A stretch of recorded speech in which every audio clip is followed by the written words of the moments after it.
주의 보좌로 나아갈 때에 어찌하니 기쁠까.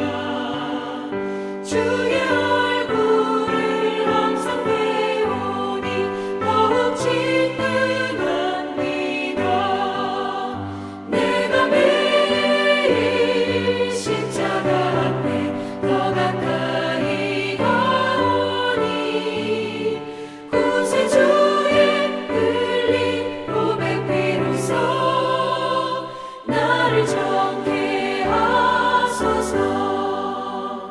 우리 구주의 넓은 사랑을 증량할 자 없으며 주가 주시는 참된 기쁨도 헤아릴 수 없도다. 내가 매일 십자가 앞에 더 가까이 가오니 구세주의 흘린 고백비로소 나를 정케 하소서.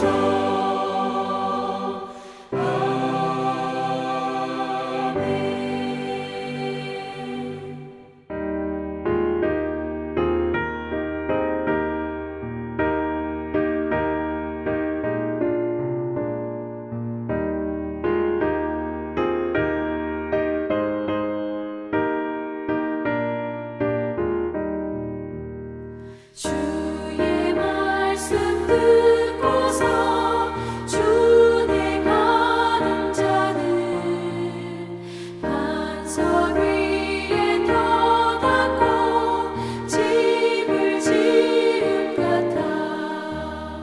비가 오고 물나며 바람 부딪혀도 반석 위에 세운 집 무너지지 않네.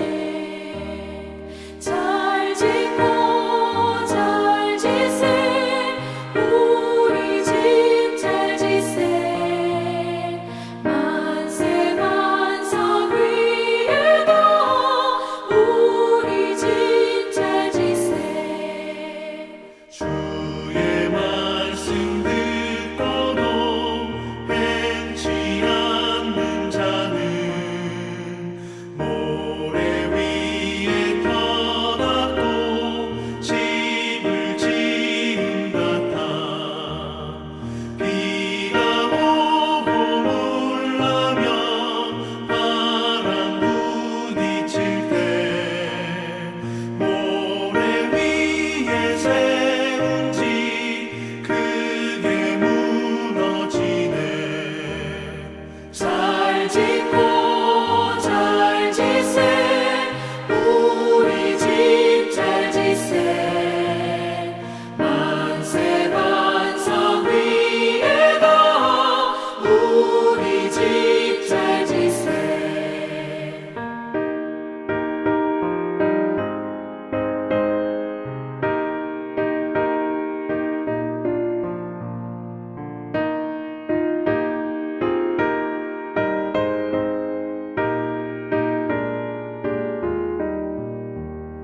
세상 모든 사람들 집을 짓는 자니 반석 위가 아니면 모래 위에 짓네. 우리 구주 오셔서 지은 상을 줄 때 세운 공로 따라서 영영상을 주리. 잘 짓고 잘 지세 우리 집 잘 지세. 만세 반석 위에도 우리 집 잘 지세.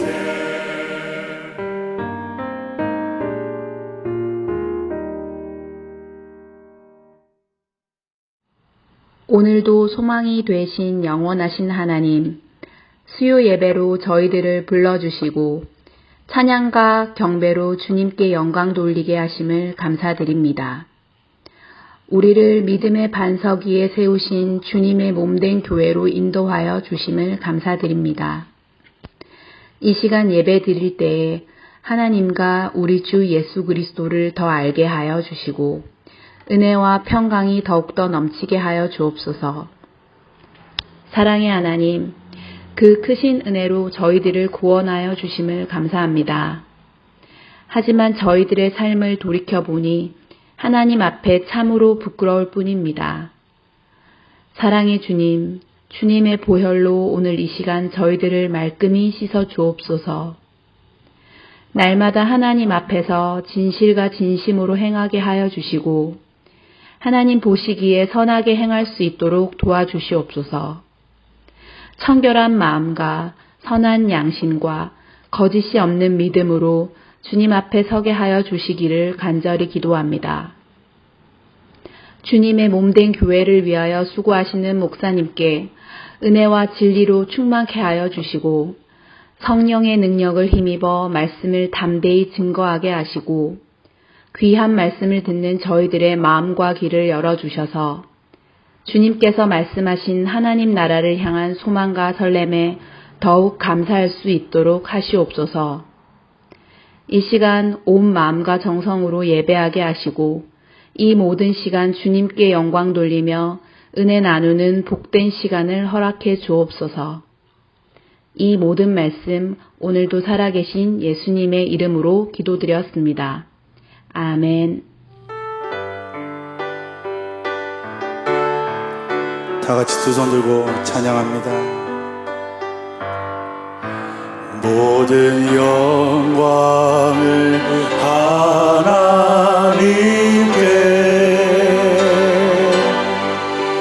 모든 영광을 하나님께,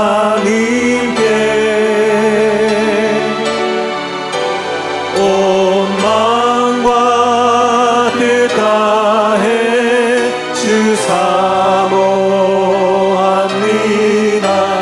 모든 영광을 하나님께.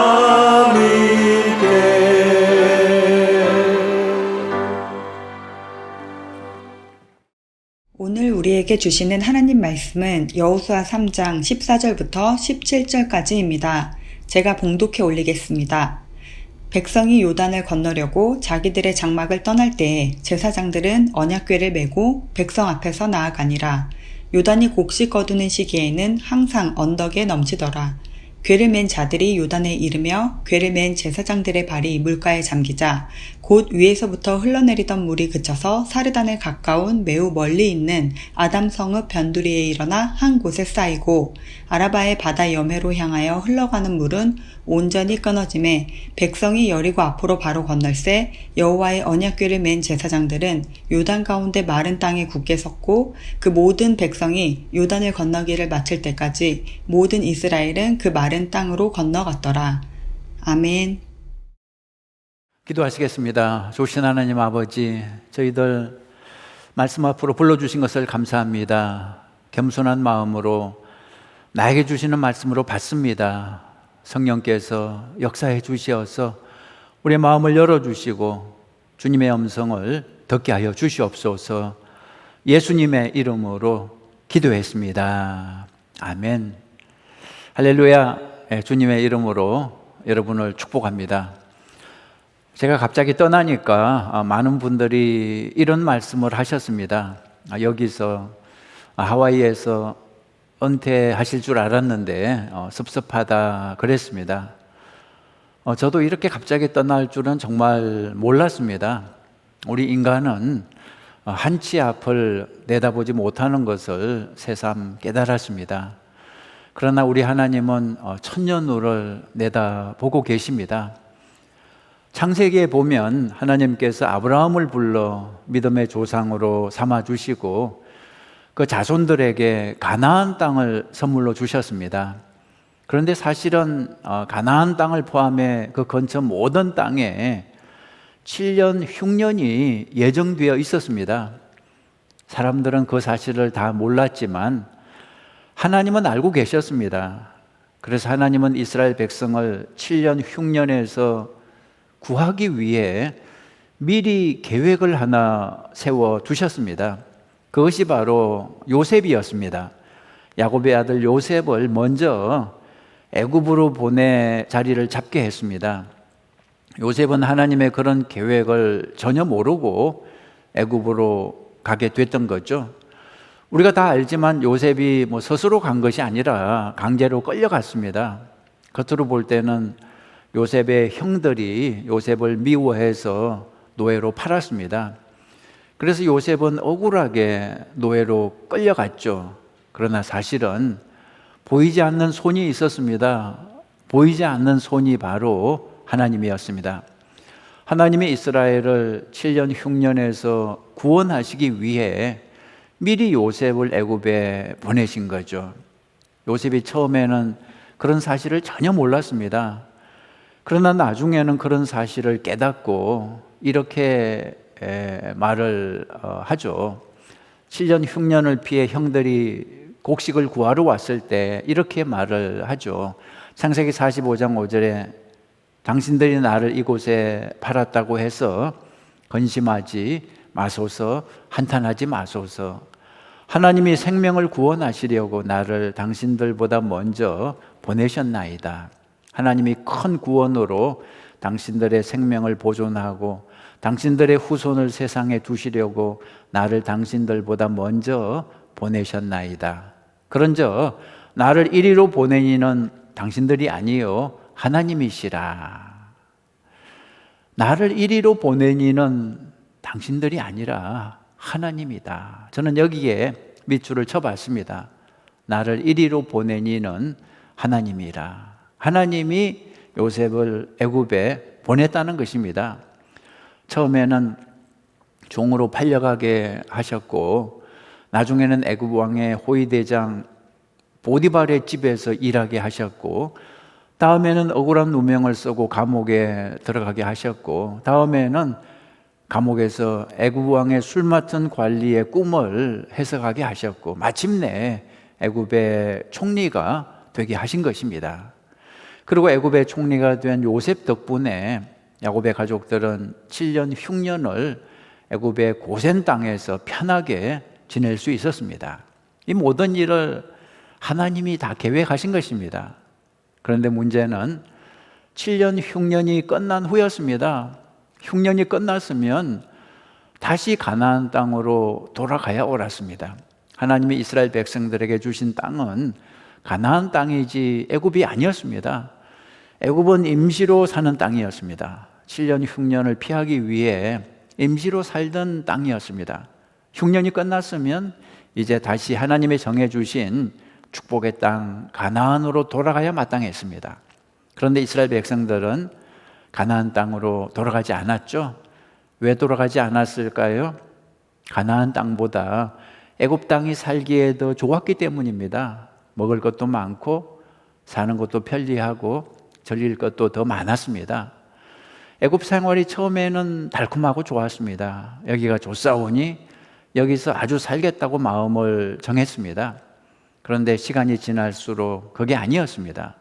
점점 애굽에서 생활이 어려워지기 시작했습니다. 애굽 사람들이 이스라엘 사람들을 미워하기 시작했습니다. 왜 애굽 사람들이 이스라엘 사람들을 미워했을까요? 이스라엘 백성들의 숫자가 무서운 속도로 늘어나니까 애굽 사람들이 위기를 느낀 것입니다. 이러다가 저 이스라엘 사람들이 우리 애굽 나라를 다 차지하겠구나 불안했던 거죠. 그래서 나중에 요셉을 알지 못하는 새로운 애굽 왕이 등장하면서부터 이스라엘 백성들은 이제 애굽 땅에서 종이 되고 말았습니다. 나중에는 심지어 아들을 낳으면 다 죽여야 하는 핍박을 받았죠. 이와 같은 역사를 통해 우리가 배울 수 있는 신앙적인 교훈이 있습니다. 무엇입니까? 하나님보다 세상을 더 사랑하면 결국은 비참하게 된다는 것입니다. 처음에는 세상이 달콤하지만 나중에는 그 세상의 종이 된다는 것입니다. 쉽게 설명하면 이렇게 할 수 있죠. 우리 아이들이 좋아하는 사탕을 생각해 보세요. 사탕이 처음에는 달콤하지만 자꾸 먹으면 어떻게 됩니까? 아이들의 치아를 썩게 만듭니다. 마찬가지로 세상에 주는 즐거움도 처음에는 달콤하지만 자꾸 먹으면 우리의 영혼을 썩게 하는 것입니다. 하나님보다 세상을 더 사랑하면 세상의 노예가 되고 마는 것입니다. 하나님보다 돈을 더 사랑하면 돈의 노예가 되고 마는 것입니다.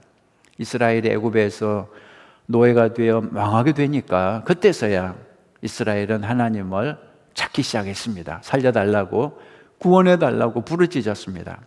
이스라엘이 애굽에서 살았던 횟수가 총 430년인데요. 처음에 한 30년 정도는 하나님을 기억하며 살았습니다. 그때는 요셉이 살아있을 때였습니다. 그런데 30년 정도가 지나자 차차 하나님을 잊고 말았습니다. 가나안에 돌아갈 생각도 안 하고 이제는 여기가 좋사오니 하고 애굽에서 정착을 하고 말았던 거죠. 이스라엘은 그 후에 약 400년 동안 하나님을 잊고 살았습니다. 하나님이 주신 땅 가나안보다 애굽을 더 사랑하면서 하나님을 버리고 400년을 살았습니다. 400년 만에 이스라엘은 비참한 신세가 되고 말았습니다. 믿었던 애굽에서 버림받고 종이 되어서 학대를 당했습니다. 그때서야 비로소 하나님을 찾았습니다. 그런데 우리 하나님은 참 좋으신 분이죠. 배신했던 사람이라 해도 하나님을 찾으면 언제나 응답해 주십니다. 이스라엘 백성들이 하나님을 찾자 응답해 주셨습니다. 이스라엘 백성들을 구원해 주기 위해 모세를 보내주신 거죠. 이런 걸 보면 알 수 있지만 우리 하나님은 참 좋으신 분입니다. 참 성격도 좋으신 분입니다. 400년 동안 하나님을 떠났으면 버리실 법도 한데 하나님은 우리를 버리시는 법이 없습니다. 언제든지 회개하고 돌아오면 다시 받아주시는 것입니다. 그러니까 여러분, 하나님이 나를 받아주실까 그런 염려하지 마십시오. 400년이 지나도 하나님은 받아주십니다. 이스라엘이 하나님께 부르짖는 기도를 들으시고 하나님께서 구원자 모세를 보내주셨습니다. 모세로 하여금 애굽으로 가서 내 백성 이스라엘을 구원하라 명령하셨습니다. 그래서 모세가 애굽으로 가서 바로 왕에게 이스라엘 백성을 풀어달라 요구를 하니까 바로 왕이 처음에는 완강하게 반대를 했죠. 그러나 하나님이 10가지 재앙을 내리니까 결국은 고집을 꺾고 마침내 이스라엘 백성들을 풀어주었습니다. 그래서 이스라엘 백성들은 애굽을 떠나 가나안 땅으로 출발을 했던 것입니다. 그런데 출애굽을 하자마자 이스라엘 백성들은 큰 어려움을 만났습니다. 홍해 바다가 앞을 가로막았습니다. 뒤에서는 애굽의 군사들이 쫓아오고 앞에는 홍해가 가로막았습니다. 꼼짝없이 죽을 수밖에 없는 위기를 만났는데 여기서 하나님께서 기적을 보여주셨습니다. 홍해 바다를 갈라서 평지길을 만들어서 이스라엘 백성들로 하여금 걸어서 지나게 하셨습니다. 이스라엘 백성들이 다 건넌 다음 애굽의 군대가 그 뒤를 따라올 때 홍해 바다는 다시 합쳐지면서 애굽의 군사들은 물에 빠져 죽었습니다. 이스라엘 백성들은 그 엄청난 광경을 직접 자기들 눈으로 목격했죠. 이것은 영원히 잊을 수 없는 일종의 시청각 교육이었습니다. 하나님이 얼마나 위대하신 분인지, 하나님의 이스라엘을 얼마나 사랑하시는지 보여주신 대표적인 사건이었습니다. 그와 같은 일을 통해 하나님은 이스라엘이 이제 하나님을 온전히 신뢰하고 믿기 원하셨습니다. 어떤 어려움이 있어도 흔들리지 않고 믿음으로 가나안 땅을 정복하기를 원하셨죠. 그런데 이스라엘은 그러지 못했습니다. 홍해가 갈라지는 그 엄청난 기적을 직접 체험했음에도 불구하고 든든한 믿음을 가지지 못했습니다. 돌아서면 다시 하나님을 의심했습니다. 조금만 어려운 일이 생기면 절망하고 하나님을 원망했습니다. 왜 애굽에서 데리고 나와 이 고생을 시키냐고 불평했습니다. 하나님은 축복의 땅 가나안을 이렇게 믿음 없는 사람들에게 도저히 주실 수가 없었습니다. 믿음 없는 이스라엘 백성들을 가나안 땅에 들여보낼 수가 없었습니다. 그래서 하나님은 이스라엘 백성들을 40년 동안 광야에서 훈련시키신 거죠. 그렇게 해서 40년 훈련받고 드디어 이제 가나안 땅에 들어가게 됐을 때 이스라엘 백성은 요단강을 건너게 됐습니다. 요단강을 건너는 것이 하나님이 내신 마지막 시험 문제였습니다. 요단강을 건너가야 이제 가나안 땅에 들어갈 수 있는 거죠.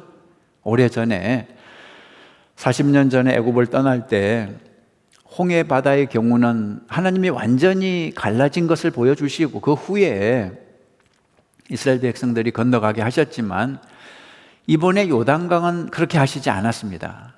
요단강은 전혀 갈라진 것을 보여주시지 않았습니다. 이제는 믿음을 발휘해서 믿음으로 요단 강물에 들어간 후에 갈라지게 하셨습니다. 제사장들이 법궤를 메고 요단강에 발을 디디자 그때서야 요단강 물이 갈라졌습니다. 그러자 그 요단강을 건너 드디어 가나안 땅에 들어가게 된 거죠.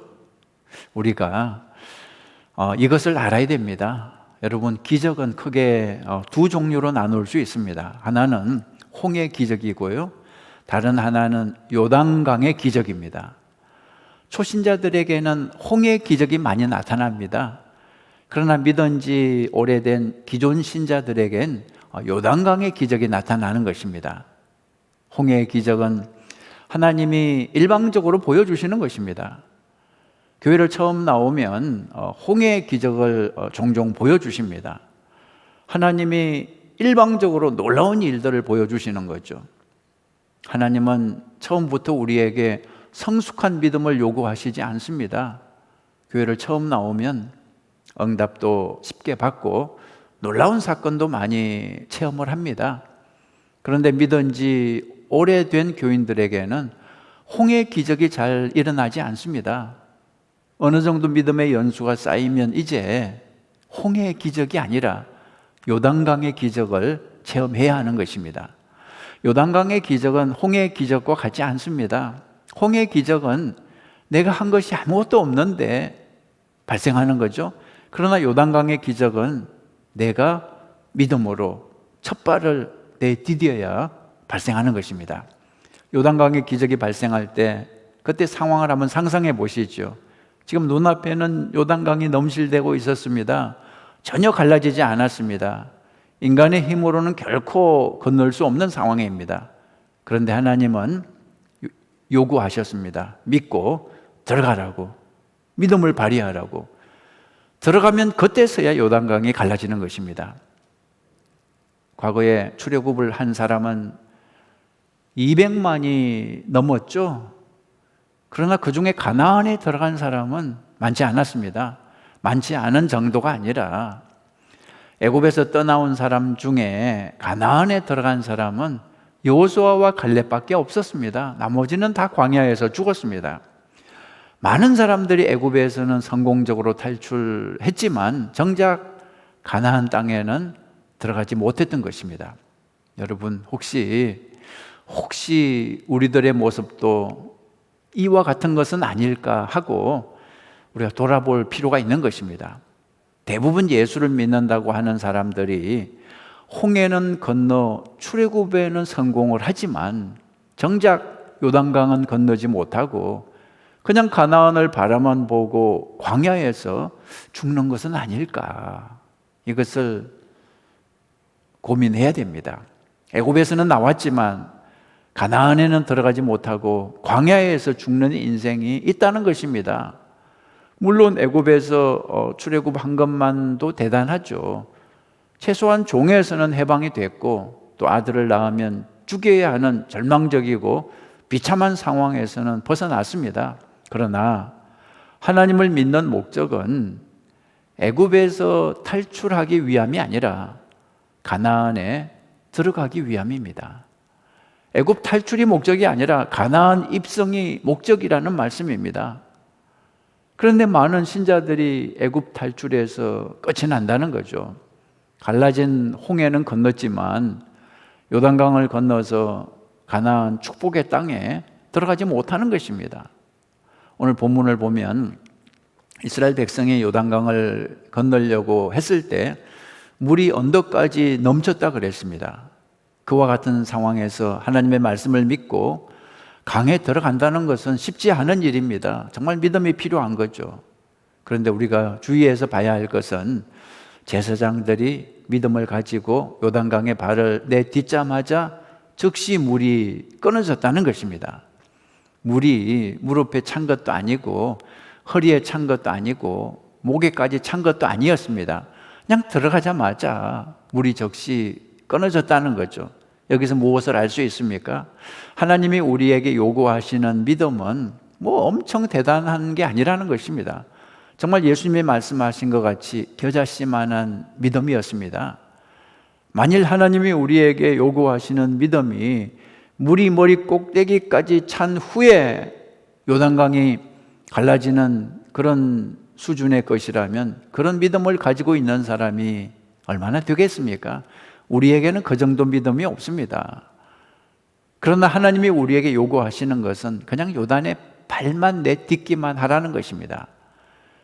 그러면 요단의 물이 끊어지고 우리는 가나안에 들어갈 수 있는 것입니다.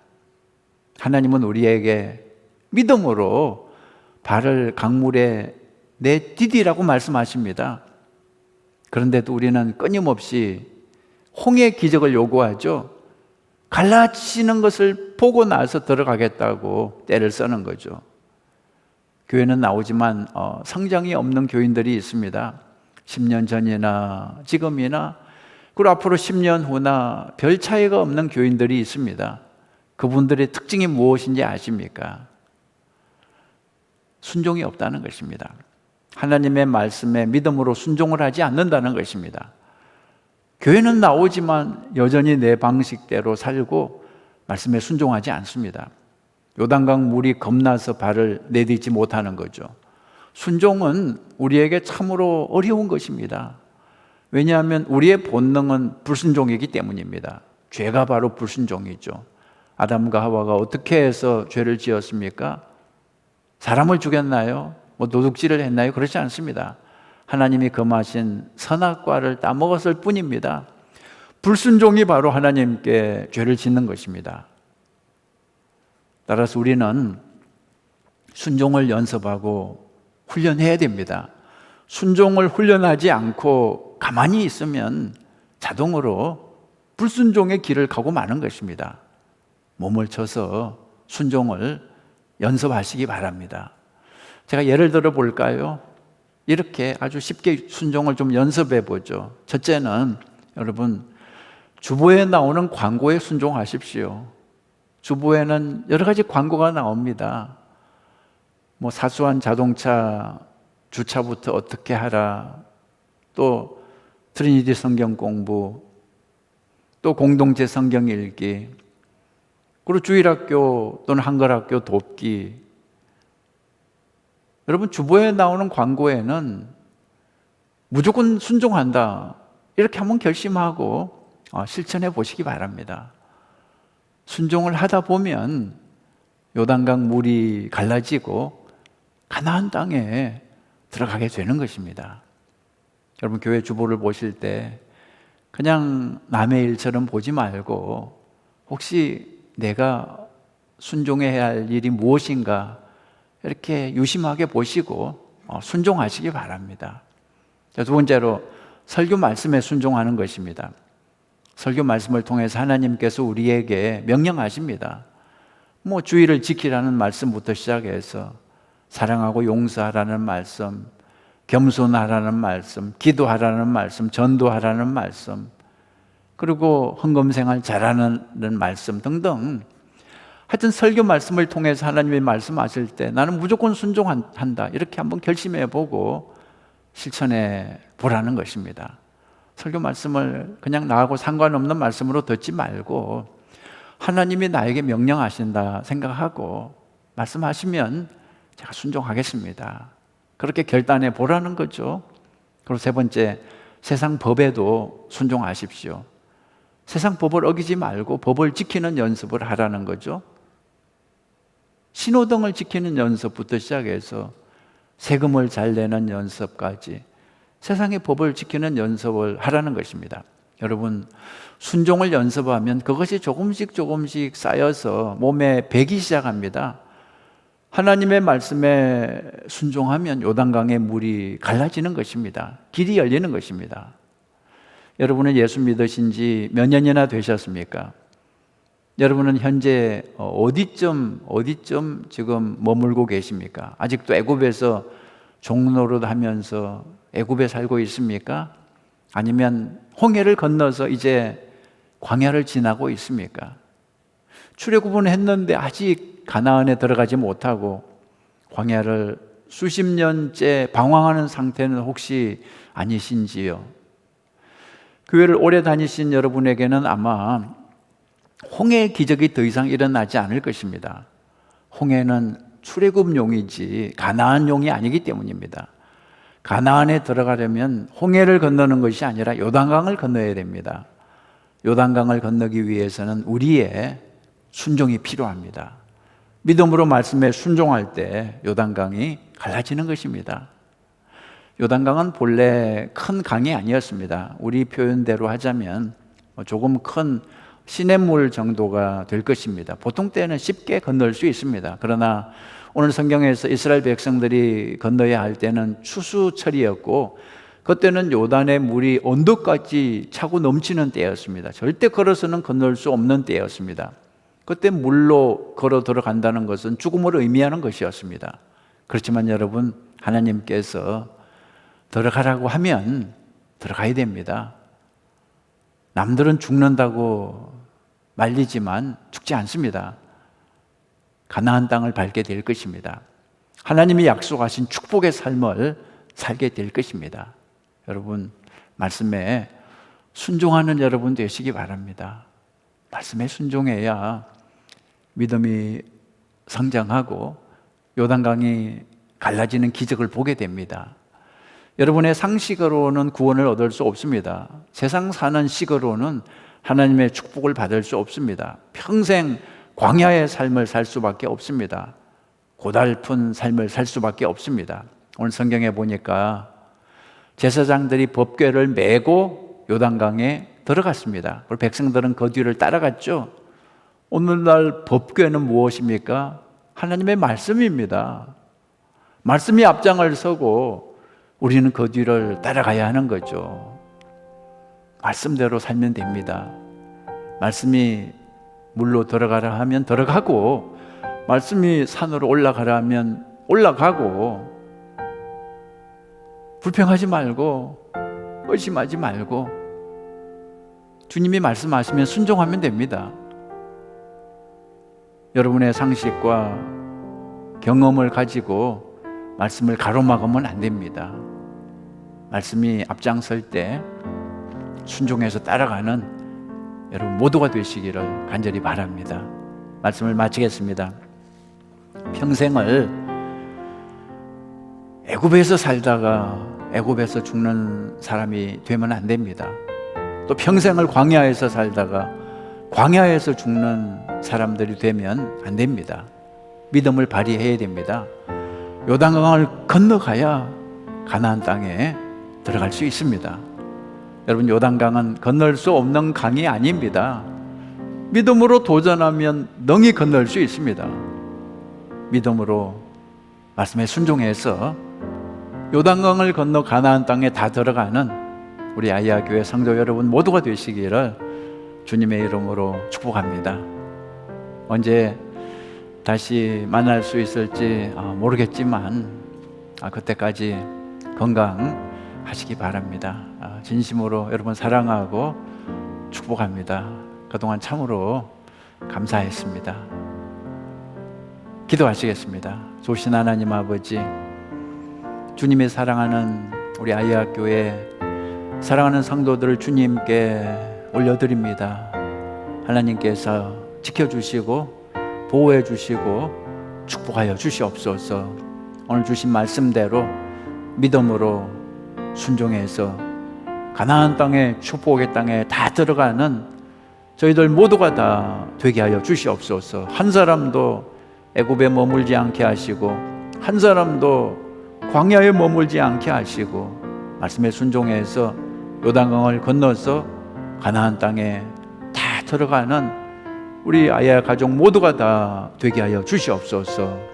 병들지 않도록 지켜주시고 또 사고당하지 않도록 지켜주시고 사업과 일터와 가정 자녀들까지 하나님께서 보호하시고 축복하여 주시옵소서. 예수님의 이름으로 기도했습니다. 아멘. 우리 자리에서 일어나시겠습니다.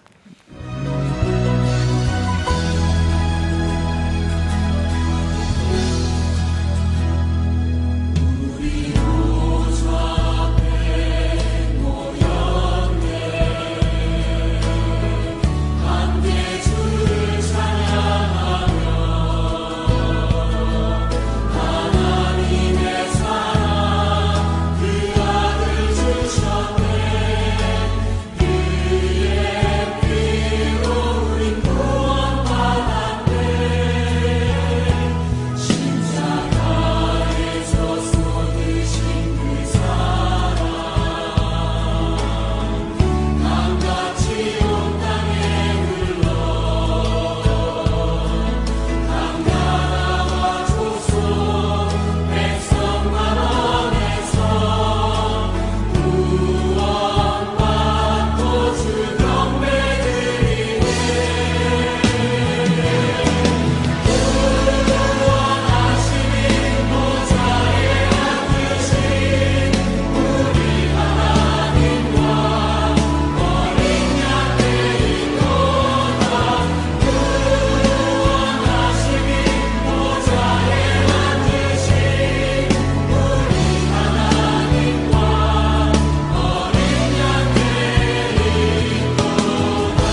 기도하시겠습니다. 이제는 우리를 구원하시기 위해서 우리의 죄를 짊어지고 죽으신 예수 그리스도의 은혜와 아버지 하나님의 무한하신 사랑과 성령님의 도우심이 오늘 말씀을 받고 이 말씀대로 살아가기로 결단하고 돌아가는 우리 모두 위에 지금부터 영원까지 함께 하시기를 간절히 축원하옵나이다. 아멘.